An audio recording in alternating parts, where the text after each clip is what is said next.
Hey everybody, this is Gabe, GTOP Sporting Goods here in the fly department, and we're going to tie another fly today, the Clawdad. Clawdad is a Virginia fly. It was made by my friend Chuck Kraft, invented by him. He tested it out for years guiding. He passed away in March, and I miss him a lot. So does everybody. But in tribute to him, his legacy lives on in this fly right here. Pretty cool. It kind of fishes like a jig. It goes down on the bottom if you want to because it's got lead eyes on it. Looks like a crawfish, of course. I've caught countless smallmouth and largemouth on this. It works in moving water and in still water. It's fantastic. And because we're here in Ashland, I fish the James a lot. Black and blue is the jam on the James, especially when it's kind of dirty like right now.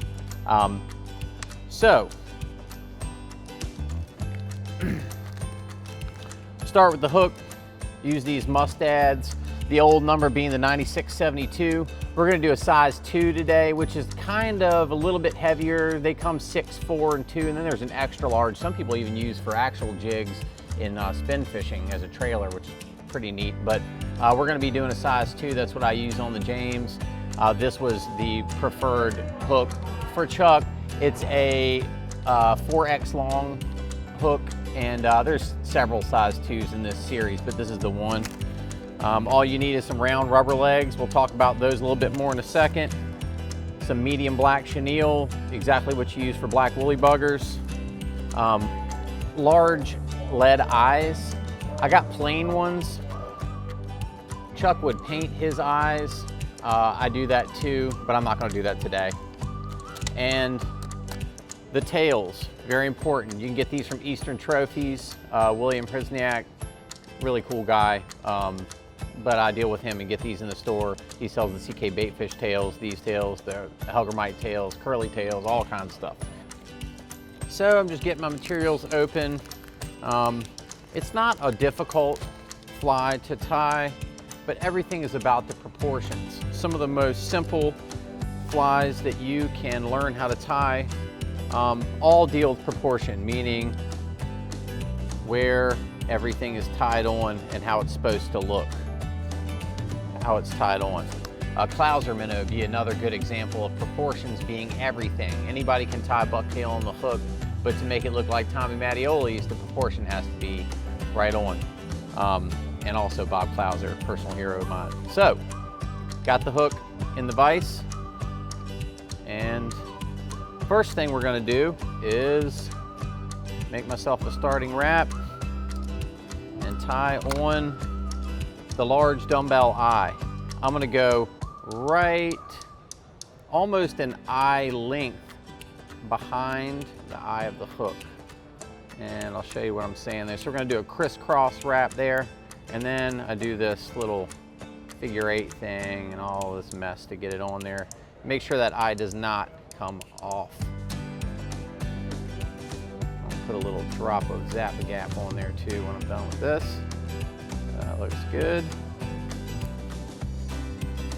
Just a little drop right on there.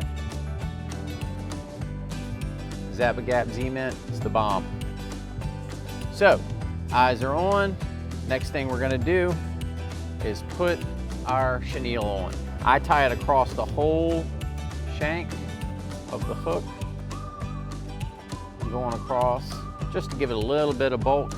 And I'm gonna go out, as you can see in the finished version, it goes kind of all the way underneath, right there.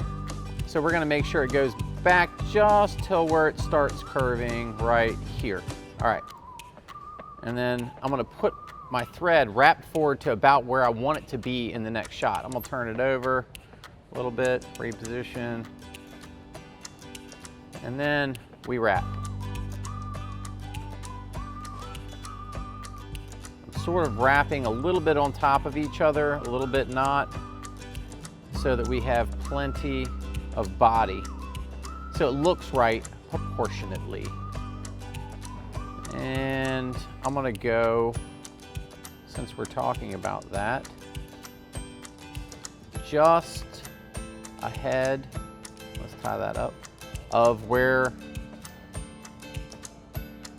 the point of the hook comes down. There's a measurement I'm going to use in my proportions.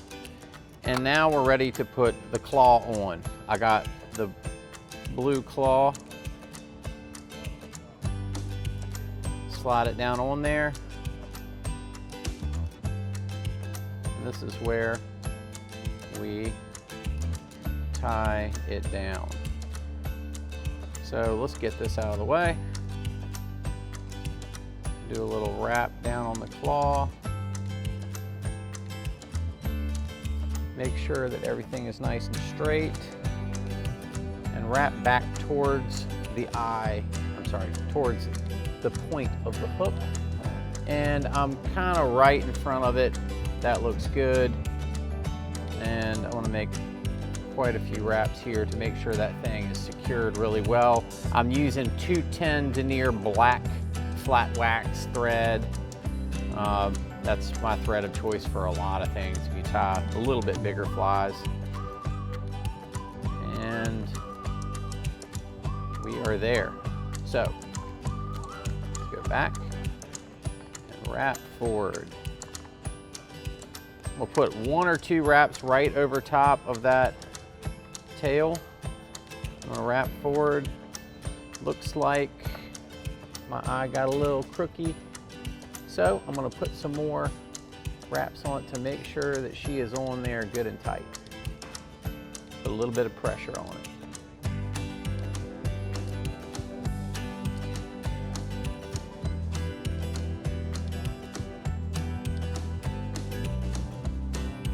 And then I'm gonna wrap right up to the front of the eye. All right, moving along. Going up, see I'm wrapping it on top of each other, making sure that everything looks nice and pretty and smooth as I go up. And then I'm gonna, actually I like to flip it. All right, I'm gonna do a couple like that, right on the eye, go up to the eye of the hook, and get right behind it. So we're not crowding the eye. Number one thing you don't want to do when you're tying flies is crowd the hook eye, because then it's hard to tie that thing on when it's time to fish it. So wrappy wrap wrap. I'm gonna whip finish. If you see me tie, I do it with my fingers. I think it's faster, easier, and stronger. One more dot of Zap-A-Gap. We're good. Again, Z-mount the bomb. So, here is where we're gonna tie on the legs. The legs come in a long strip like this. So I'm gonna measure it. If you look at this one right here, you can see that it goes almost to the tail and almost right past the hook eye. So if you want to measure, do that, quick measurement, and I'm gonna cut a strip about like this. These round rubber legs are all put together on a single piece. As you can see, if you take this and give it a pull, it all comes apart, and you can see how many legs you got. So let's put this bad boy back in there. Stay right there. Yeah. And then right behind the eyes, maybe an eye width behind the eyes, I'm gonna start my thread again. And all I'm doing is starting a wrap right there. So Chuck always told me 7 on the top, 7 on the bottom, and I would stick to what he says because they work when he tied them. So 1, 2, 3, 4, 5, 6, 7. The cool thing about these is now I can peel them all off like that, lay them down how I want them to sit, and I'm bringing them a little bit towards me so that when I put some pressure on it, it pulls it to the middle. right? The one on the top. Do the same thing on this side, count to 7. Funny story, I was in the old store out there on Route 1 in the fly section looking at some stuff. This fella comes up to me. This is 11 years ago. 1, 2, 3, 4, 5, 6, 7. And he said, "Who ties your Clawdads?" And at that time it was me, because nobody had Clawdads for sale really. 2, 4. And he said, "Well, you're gonna owe me some royalties on that." I said, "Well, who the heck are you, Chuck Kraft?" And he said, "Yeah, pleased to meet you." And he shook my hand, and from then on, we were friends. I'm sure that plenty of guys in the business have stories just like that. He was very persnickety about how his flies looked. Didn't like it when you tied it wrong. He would tell you all about how you did it wrong, which is a good thing. And he was right most of the time.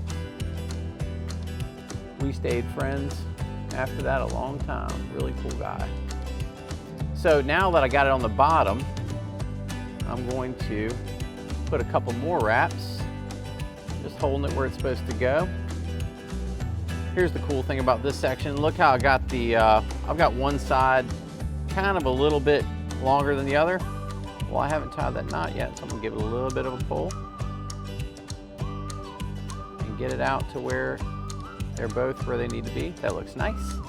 Make sure that they're in the right position, and then we'll hold those puppies in and give it a wrap. That looks good. Got a little too far. Now, whip finish. This is a great time to use your fingers to whip finish because you can make it as big or as small as you want to. The loop around the fly. Hold it up. Give her a little cup. Drop a bit of the Z-Mint in there, just a touch. Top. Touch on the bottom. And the fun part.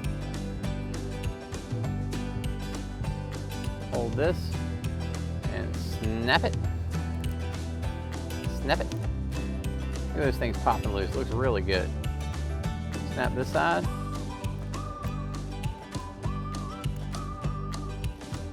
And then we're going to do the long ones.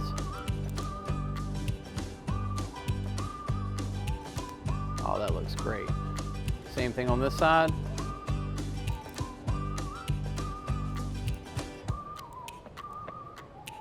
Look at that little puppy right there.